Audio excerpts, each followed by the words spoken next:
I remember in my last job was the hardest I've ever worked. I adored the managing director and still do. I worked very, very hard for her. I loved what I was doing, even though I didn't. It was IT. I didn't necessarily love IT, but like it was such a cool team, and we had this internal saying that it's like we're shit hot, and just like everyone felt it, and it was a great place to work, right? Ooh. And that was the hardest I've ever worked. Sort of kind of messed around before that. A little bit here, a little bit where I kind of tried a little bit, but not really. That was a place I really put my head down for 5 or 6 years and really did it. Then I started GL with my colleague Tony, my best friend Tony, and all of a sudden that was then like that was a 4, and I was working at a 7 or 8 all of a sudden, and it was like, wow, I used to think I was working hard, ha ha ha ha.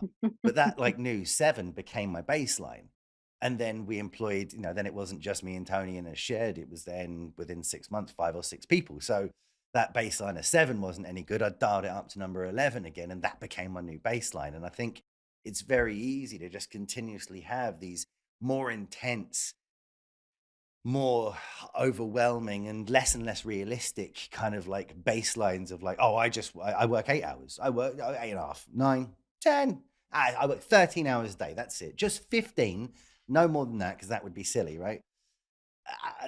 How do you pull back? Like, how do you pull back? Because if you've set that baseline in your head and you've been doing it for 2 months, 3 months of just working all out for, 6 days a week, 12 plus hours a day, very, very easy to do when you're a business owner and a salesperson. Those are the only two things I have an experience of being. So it's all I can comment on. Um, but it's super easy to get to yourself to that point. How do you step back, but still do the job?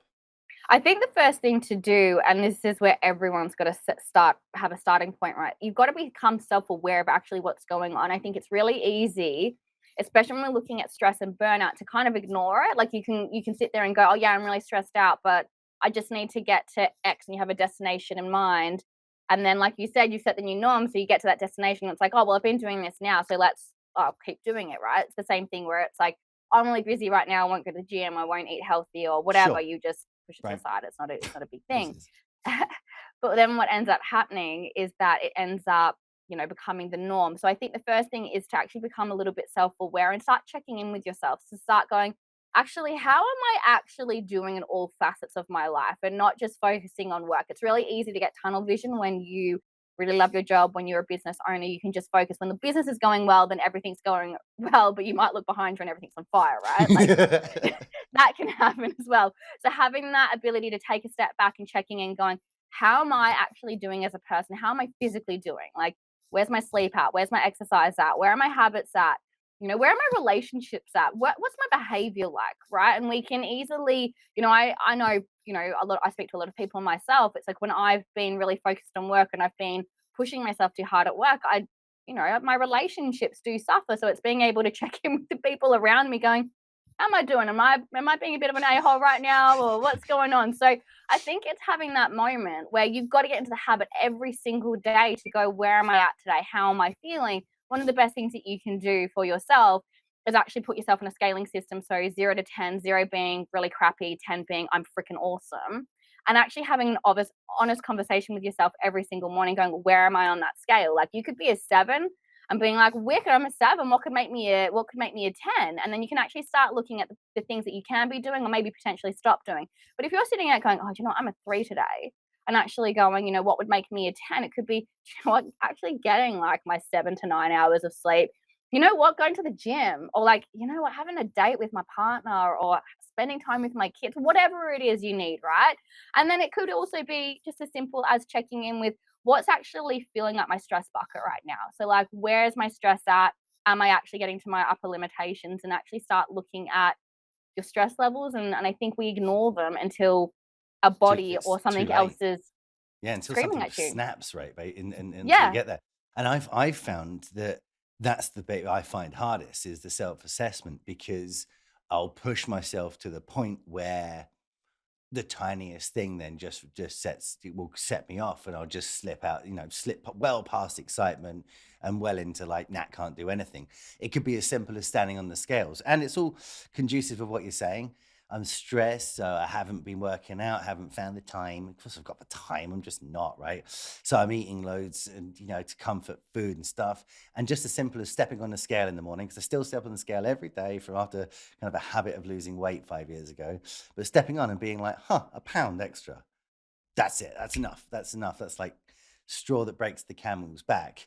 And then I'm in a completely dark place for like a day or two. So it's that, and then it's too late to assess. Like I can't even see what potentially could be the stressor.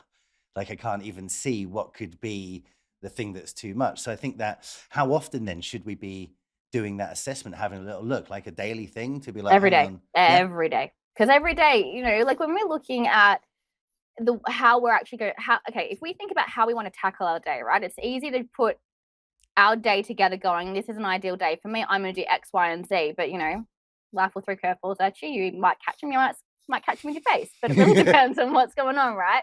But we have to understand where we're actually starting at. If you were sitting at a 3, it might be really unrealistic when you set your schedule when you're feeling a 7 to actually execute it that way. So it's being right. able to go, what's actually realistic for me to give to the day? And that's not saying that you shouldn't do anything, but maybe you actually need to go, do you know what? Maybe I shouldn't go to some of these meetings that really aren't that beneficial, right? Like Yeah. that stresses me out. It creates more work for me to do. Well, how about I actually just take myself off those meetings and actually do some work that's going to get me a little bit closer to my goal, that's going to make me feel good. I'm still working towards something, Yeah. but I'm not overwhelming myself. I'm not putting more pressure on myself, Mm. and I'm not creating more stress for myself. So that's the first thing that you have to think about. But I would definitely be doing the whole check-in every day to see, actually just getting like what I call like a pulse check on where you're at. Like, how are Sure. you doing, like, overall, and like check in with all different parts of your life. Like, am I physically doing, like, where's my relationships at? Like, where, how am I feeling about work? Like, what's Mm. working, what's not working? I think a lot of the times we get into a rhythm and we actually forget to take a pause and actually go, hang on a second, is this the right rhythm for me? Like, is this But even right? Is this and I even a think good that's what point? I meant by the baseline is you just get into Hmm. this kind of like speed or this gear, like you kick it up to 5th gear and then 6th gear, and all of a sudden you're in like 65th gear, even though you're only got 5 gears, but you've been Yeah, just like for months and months and months without even realizing it. It's like when they talk about boiling a lobster, and you don't realize because it's just getting slowly but surely hotter and hotter, and all of a hmm, sudden you're sitting there in boiling water, and it's like, well, how did I get here? How do like when did this happen? absolutely. And I think that one of the first things you've got to do is really just be brutally honest with yourself. So if you Mm, aren't doing what you should be doing, mm, checking in, I was like, why aren't I doing what I should be doing? Like, yeah. what's holding me back? But otherwise, it's like, am I actually doing too much? Like, what's Mhm, going on? Like, what have I dropped that sort of made me who I was? It's easy to, when you run a business or when you're in sales, it's easy to actually lose your whole self into your job and yeah, into your business, right? You end up tying your 100%. self-worth to it. You do all of these different things. So it's really important to understand that you are a human being first and the business should come second, or your work should come second, because if you can't be who you are and you aren't a whole person bringing yourself into that role, your performance is going to dip, your productivity is going to dip. You're going to end up getting really, really sick. So stress has a profound impact on our physical health. Mm, So you're going to end up physically very unwell.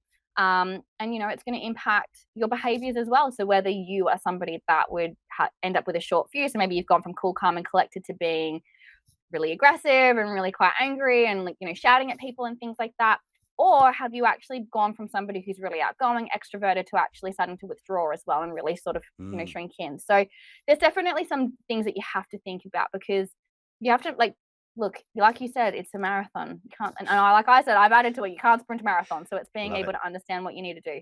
Yeah, and it's so true because it is. It's like being a high level A-list athlete sometimes running a business. There's an advert at the moment that like, running a business is like walking through sand while you're on fire, but you feel like you have to be at very top performance. You feel like the only way to achieve is to like be like dun, dun, dun, dun, dun, and you have a lot of stress on your back. But just carrying that stress forever, like you say, no one would try and sprint a marathon because they're smarter than that. And if you're going to be Hmm.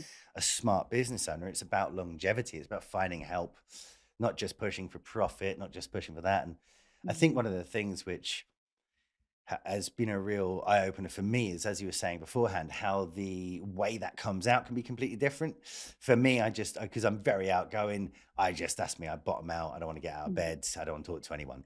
Nah, can't have the conversation today. Can't have any conversations because I'm always happy to have conversations. But I was talking to someone else who said he was talking to his wife.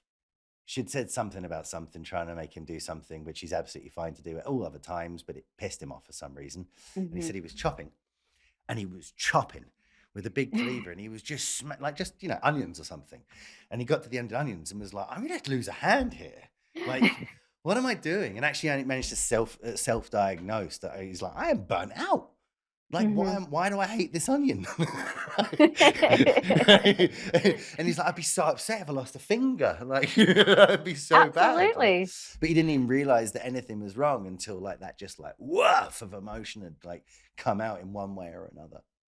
Yeah, and I think the biggest thing is to really understand. So, I know I've said this to you before, which is burnout's the destination. There's an actual journey that precedes it. So it's understanding what does that look like, and obviously everyone's going to be a little bit different, but you can easily go from being really excited, working 16-hour days, loving it, getting the results, high performing, and then obviously, like if you're employed, your manager sitting there going like, "Thank you so much for working really hard, getting all this praise, like high fives."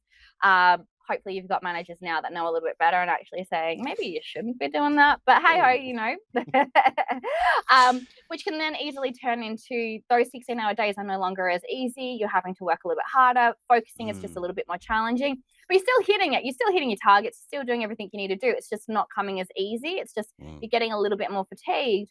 Then it's really easy then to fall into the behavioral changes, right?